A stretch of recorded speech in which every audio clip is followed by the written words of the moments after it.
Welcome everyone.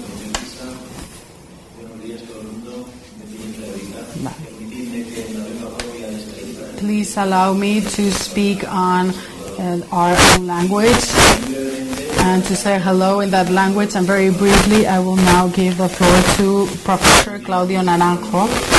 I am Fritz Perls. I am the president of ICERS, the International Center for International Botanical Education, Research and Service, and it is a great honor for me to introduce him. When we started to prepare this conference a long time ago, we thought that we really needed to count in this conference with Professor Claudio Naranjo. It wasn't easy. There were some difficulties, but finally we were able to have him with us. As you might know, he's a psychiatrist that resides in Chile. He has a long career. He's worked by developing the Enneagram. And he's not only a psychiatrist, he's also a philosopher and a humanist, and has a deep knowledge with the great masters that he studied. And he's also become a master of the Oriental knowledge of, and therefore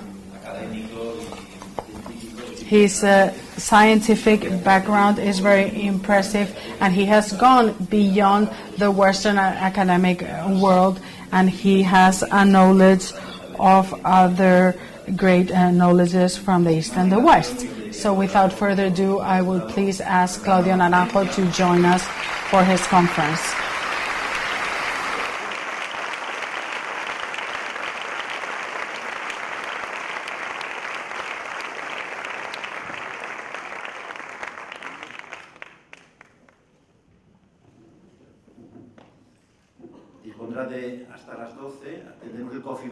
You have till 12. Coffee break will be a bit later, and there cannot be questions at the end of the conference.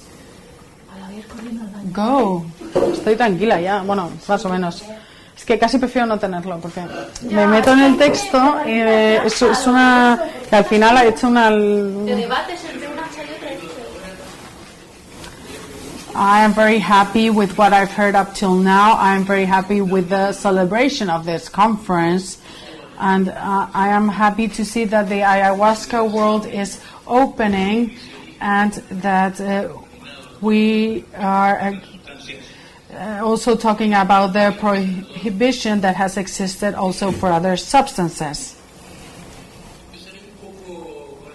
I would like to start to talk about how I was first encountered ayahuasca in the 50s, when my father gave me a book. He usually shared his books, and the book was called I Was Also a Headhunter. It was written by an adventurer that went from Colombia, and he went through one of the rivers, and he was found with malaria and unconscious and seriously ill by the indigenous people, by AYA2014. I couldn't find it in the handbook for South American Indians. They are Yacalamures. And he describes that when he got healthy, he was invited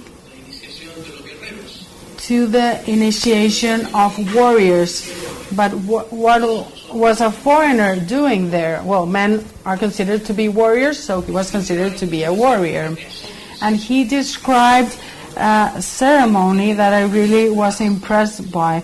And he was whipped in this ceremony, and he wanted to be continued to be whipped. And he also talked about this thing that he drank that was inside half a coconut. And I was really interested in this drink that could create an heroic attitude, because I was a frightened man.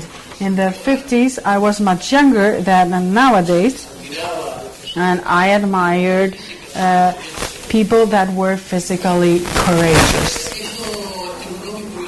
So all this stimulated my curiosity, and I had a childhood friend that later on became very well known, and because he studied in what was happening in the mission of Omana. So we always talked about going to the wilderness because this was something that we loved, and we were trying to find the ancestors of monkeys. So this is what we were searching for, and we had this idea of searching for something in the forest which was somehow linked to being able to find this very interesting plant that was described in the book. But how could we find this plant in these dangerous areas where we didn't speak the language and where we hadn't identified the plant? So I left this on one side, but then I was in Harvard in the year 62, sorry.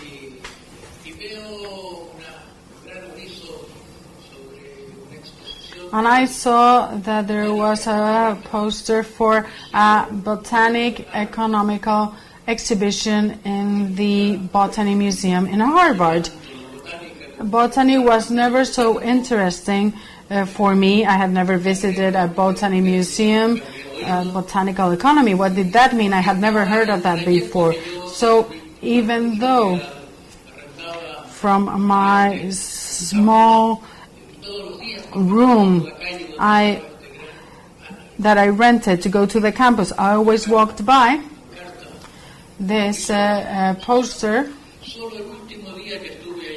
about the exhibition. Only the last day I was in Massachusetts, I decided to go and visit the exhibition, and I saw the coca plant and some explanations about alkaloids and some designs regarding the characteristics of the plant, and these small tubes to see how crystallized cocaine is, as well as other valuable drugs. And in one of the windows of the exhibition, I saw a picture of native people that were whipping someone.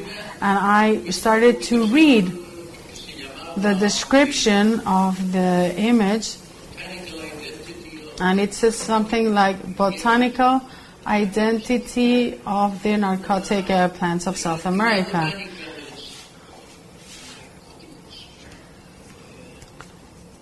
So we have this narcotics, something that I had never heard before, but I could see that the plant that had to do with whipping had been identified. So I said, well, then the plant has been identified, so we can find botanical samples of this plant. I went to the secretary of the exhibition to see if I could read this information. And he said, well, if you're so interested in this idea, maybe you should speak to the curator, to the person in charge of the museum, Dr. Schultes. So I met Schultes, and I told him, well, I would like to experiment with this plant. I don't believe that in the Western world any experimental studies have been carried out regarding this plant. And he said, well, I don't believe it's as interesting as the indigenous people say, because they see dragons and eagles and all kinds of dangerous animals, and it is a life-changing moment, and your life changes and your attitude towards danger changes. And he thought that it was very interesting, and he would support me by introducing me to those that were harvesting this plant. So through his recommendation, I had a destination to go to in Colombia. The Cofan people were there, and I hope to find some collaboration through Schultz's introduction. He had simply recommended me, even though I really didn't have a way to communicate with them. I was quite nervous. I didn't know how I was able to get this sacred plant. things are not like today, because nowadays indigenous cultures have been assimilated. Almost everyone speaks Spanish. But I said, how am I going to get this sacred plant from them through the exchange of other elements? I talked with Michael Harvard, an anthropologist in Harvard, and he was recommended to me as the expert in this field and in this type of field studies. My questions were, first of all, should I be armed when I go there? And he said not to go armed, and this was very positive, because sometimes those that were armed ended up with no head. There was lots of terrorism at the time in Colombia. Should I wear boots or just normal shoes? And he said you should wear running shoes. This was his recommendation. I thought it was very interesting.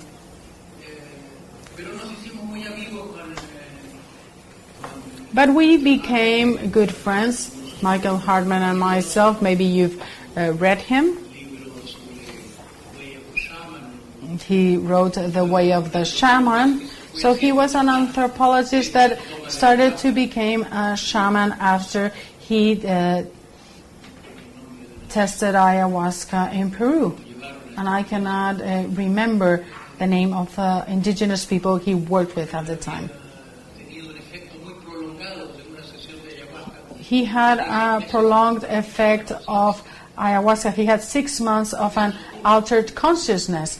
This is something that occurs sometimes, this very deep change after one session, and this was what happened to him. He had a semi-visionary life for some time, and this made him start to become a shaman. So we found this common interest in ayahuasca, but I still hadn't traveled to Colombia. It was just a project. It was easy for me. I had a Fulbright scholarship, and I said, well, I have to go back, but I can stop in Bogota, take a bus towards the south. And we decided, or we agreed on me sharing whatever information I found after meeting these indigenous people. At the moment, I was very excited. I was doing the paperwork. I drew some pictures of plants and flowers in order to be able to communicate. I also drew some skeletons, some bones. And I impregnated them with lysergic acid at different doses. The drawings were of different nature, and I used these drawings as a bartering tool, so to speak. So the idea is that when I met the indigenous people, I would tell them, I'm a doctor, you call yourself doctors, and we, at the end of the day, are both doctors, are both shamans. I'm a shaman from a different culture. I have no knowledge of your plants, but we have other plants as well, and you might find them interesting. So that's when I would give them these drawings and this small piece of paper that they would put under their tongue, and that's how they became interested in my culture. Simple as that. They felt connected to myself. They identified ties or bridges between their world and mine. So I cooperated with indigenous people from different cultures. The Harvard Museum has this exhibition of different components and plants. As a result of my interactions, there are also many samples in the Colombian Ethnobotanical Museum. Dr. Hidrobo is also very admired, and I'm sure you're acquainted with his work. What did I do with all this new knowledge? First of all, I gave some chemical samples to a doctor in the Ohio State University. I gave samples to such as Shulgin. I never saw the results of his analysis. Shulgin was a good friend of mine. He crystallized the extract, and he used distilled substances. And from a chemical point of view, we encountered a series of obstacles. And I thought, okay, let's start working with synthetic compounds. And I remember that I read an article written by a Scottish pharmacologist, Dunn, who said that amina, tetraamina have a different intensity of action. They can kill cells with different intensities. So I thought, well, maybe the same thing happens with the neurons, that there are different intensities. Armina by itself does not provoke hallucinations. So I thought maybe armalina does. So I obtained a sample of armalina from a German lab. Armalina was used in the textile industry at the time. And it was used to fix the dyes in the fabric. And I was lucky enough to have access to 50 grams of this substance, and that was at the origin of my research. My first research was aimed at comparing mescaline with marmalina, and the main effect was on myself. I myself didn't use it, didn't intake it. But I accompanied a total of 30 individuals who participated in 2 sessions. I asked them to consume this substance. It was a double-blind trial. This means that the participants didn't know what they were going to consume. They knew that it was related to drugs, that they were going to use plants used by indigenous people. And I myself was very, very impressed by the accounts and the stories shared with me by the indigenous people. They talked about this idea of flying.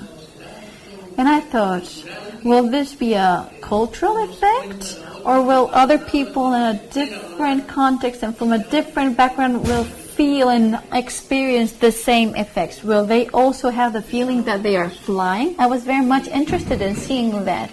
And the participants of this trial, 1/3 of the participants said that they saw images of snakes. Some said that they saw tigers instead of lions. Sometimes they saw cats.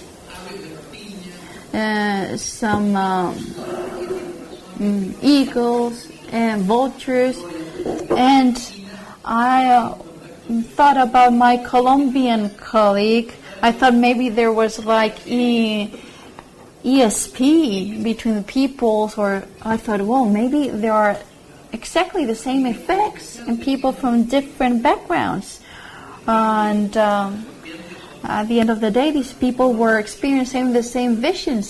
Snakes, for example. In the case of monkeys, for example, they always also fear snakes. And this is something that we were seeing in the participants, them having images of snakes and fearing them. Okay, do I still have time? Yes, 20 more minutes. Excellent. So I was very much interested in the effects.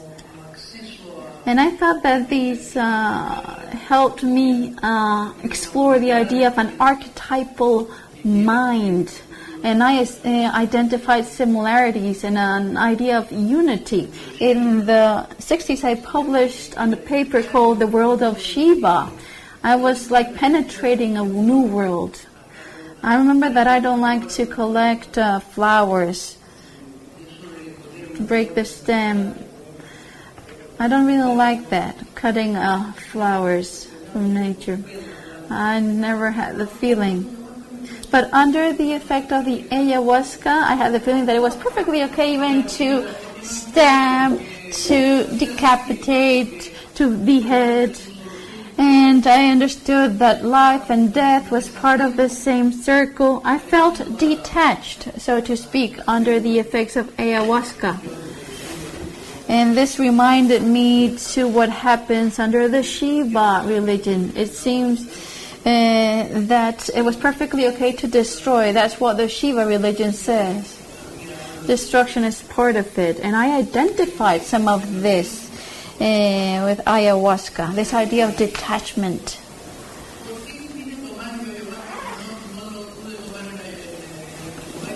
In Putumayo, I wasn't able to consume or use ayahuasca because someone had died recently. And so it was not possible for me at the time.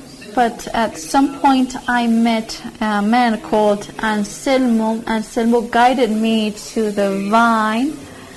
And then I sent a sample of this vine for chemical purposes. In order for it to be analyzed, I stayed with Anselmo and his family. But I couldn't participate in an ayahuasca session at the time. After conducting quite a number of experiments and after reflecting on the outcomes of these experiments, I came to the conclusion that many of the participants that participated in these experiments experienced betterment and improvement.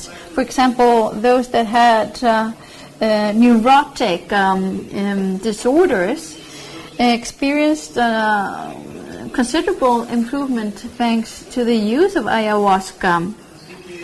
I identified quite a number of positive changes. People in general felt better.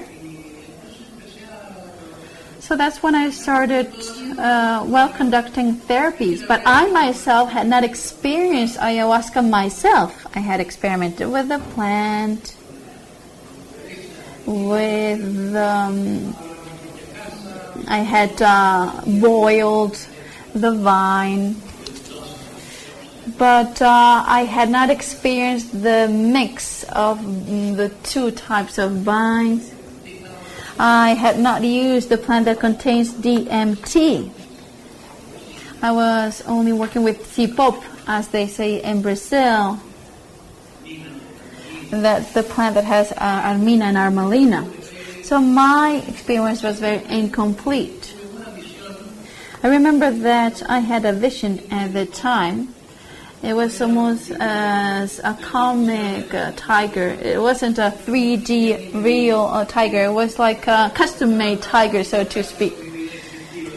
At the moment, I wasn't very much in contact with my instinctive life. But I had the vision of this tiger, this inner tiger, so to speak. Years later, I conducted an experiment. I gave mescaline and armina to the participants, and I remember that a colleague of mine was participating in the experience. I trusted him, and he asked me, yes, can I experience this myself at home, and then I'll give you the results. I'll share with you the results. And I don't know what he did, if he did something wrong, but the truth is that he combined mescaline and armalina, and his experience was wonderful. He imagined himself as a huge condor. He described me his flight. And then he told me that he was a fish, and then a tiger at a later stage of his experience. And he described different animals, the animals of the different chakras. And then I myself tried a mix of armalina, like 200 milligrams of armalina with a small amount of LSD. I was started to experience armahuasca, what was later called armahuasca. Some people say it's not that different. I'm referring armalina not that different to other drugs. If you add LSD, even a small amount of LSD, the experience becomes different. You have this idea of being like in the rainforest. You come into contact with the instinctive world. you become different animals and insects and spiders. Sometimes you see human figures. Sometimes Chileans reported seeing dark-skinned individuals. That also has a symbolic meaning, something that's closer to the land, less civilized. Yesterday when I got here, and someone told me that my conference had been announced as ayahuasca in the Western therapeutic world.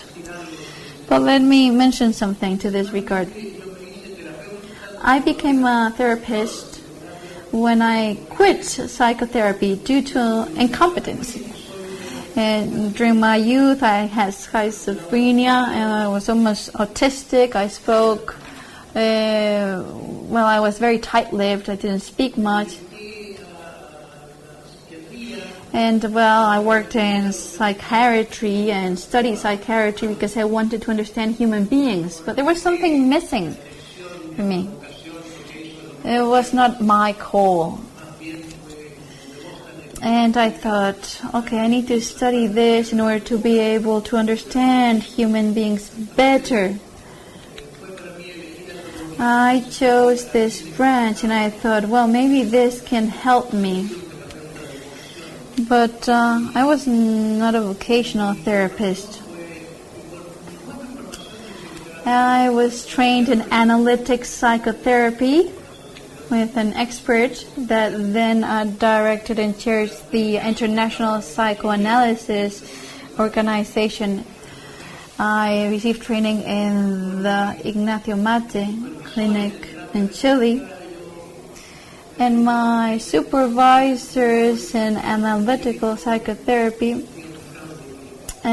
more than that, inspiring. And I thought, okay, I'm not prepared. I felt like a fraud. I thought I didn't have the skills required to help people. That's why I decided to focus on scientific research.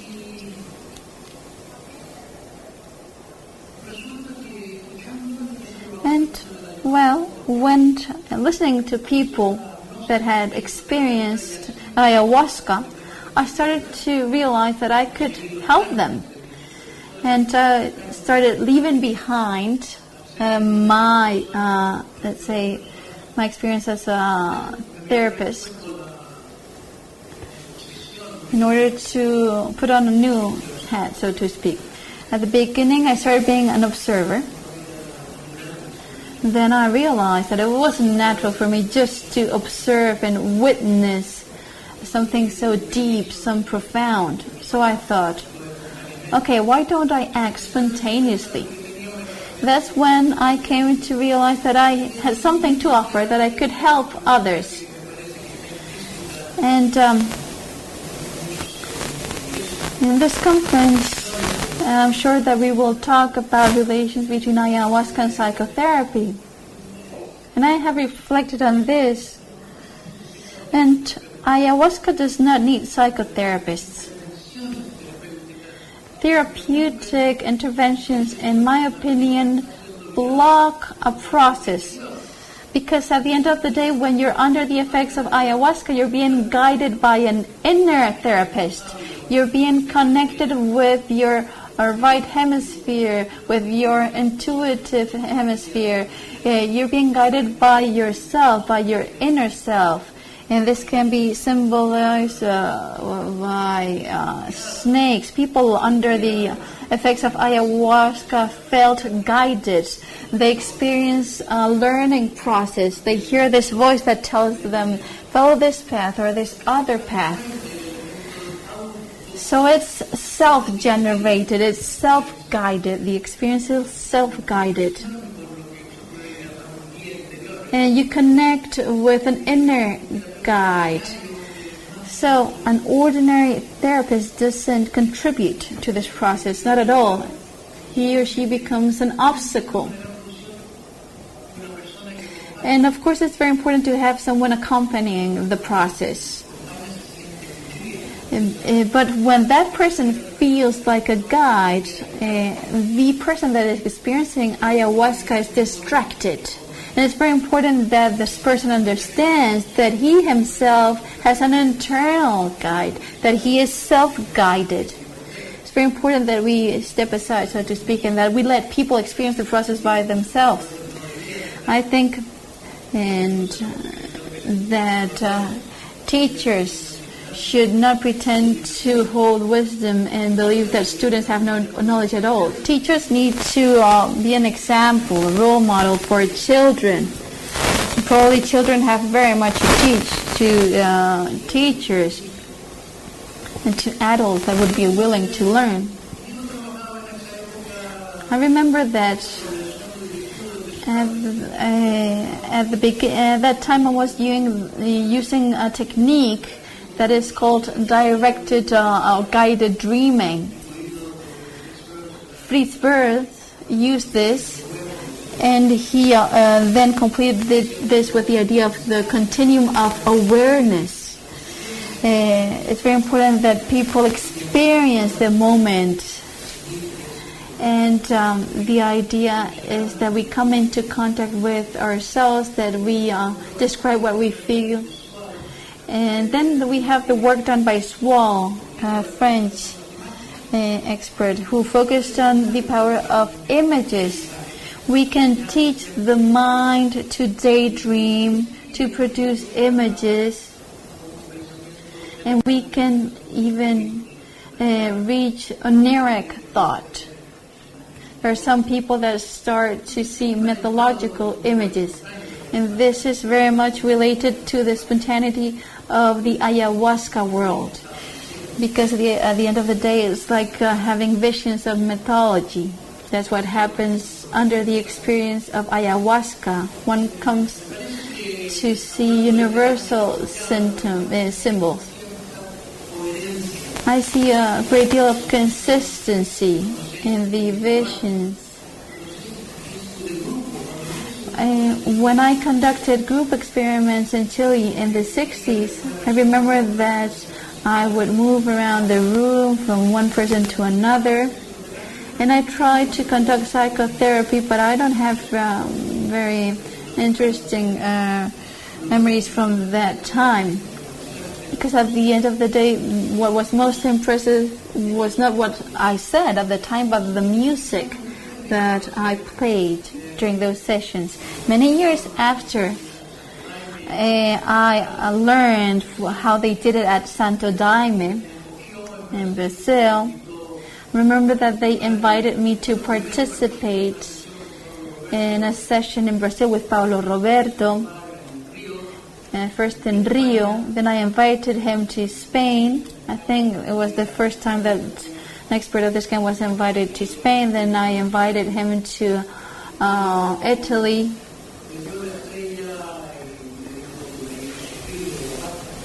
And he told me that he would provide me with ayahuasca. But when I explained to him my plans, the idea of introducing Buddhist meditation, another Oriental element, he told me that the Santo Daime community would not accept that. But sometime later, I conducted sessions with ayahuasca. I took many of the elements of the Daime tradition, but I introduced Eastern ones. And ayahuasca is a religion, is a method that helps people connect with their spirituality. And there's an animal dimension as well that comes into play.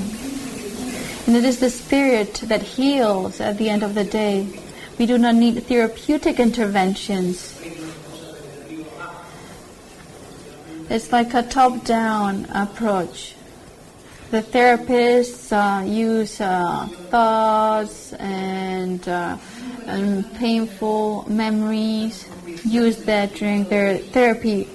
But I believe that the results are much more positive in a ritual context, when we help people connect with themselves, get to deep layers.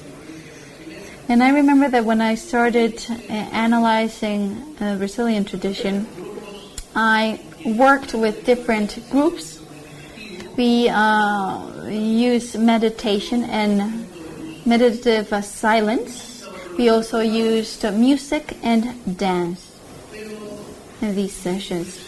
However, my impression is that what we do during the session isn't as important.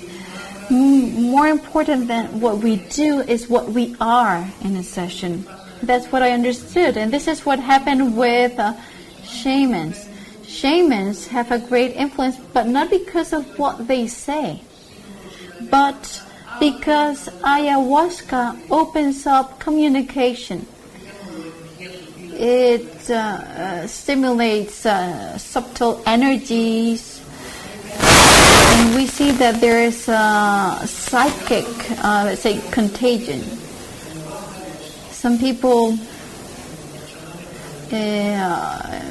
we use ayahuasca in a more amateur manner. We have the ayahuasca tourism, and we see that there are strong influences of ayahuasca, but I believe that there's a difference between amateurs and real shamans. We need to train therapists to become masters, to become mestres, in order to reach the level of depth that is achieved by the shamans. We need to have deep, inspired, profound human beings that are duly trained.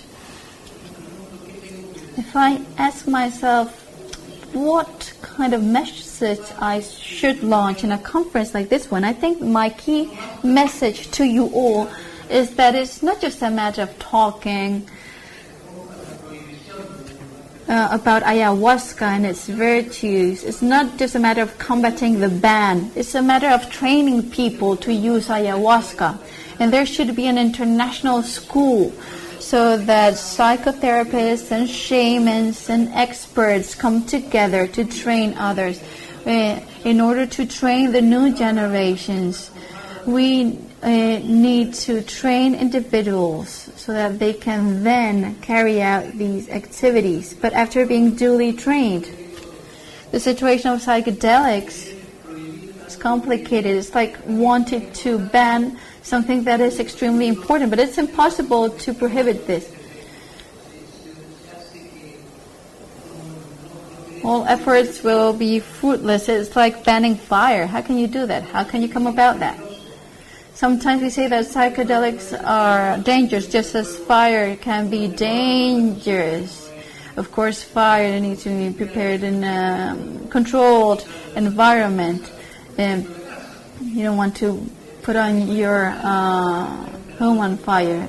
So we need to make sure that we create spaces so that the people that are willing to experience ayahuasca can do so. There are still many issues to be dealt with. We try to regulate ayahuasca, and we see that there's a tendency to limit the use of ayahuasca. Western societies tend to over-regulate. This, at the end of the day, translates into crime and to more and more problems. What we need to do is to train individuals to promote living our ayahuascarismo, a movement of ayahuasca. The idea is that we have individuals duly trained.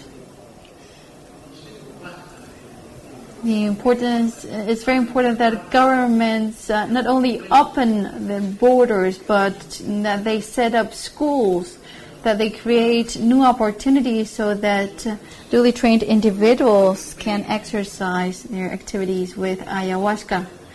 We need to set and define appropriate criteria, and I think I've said enough, haven't I?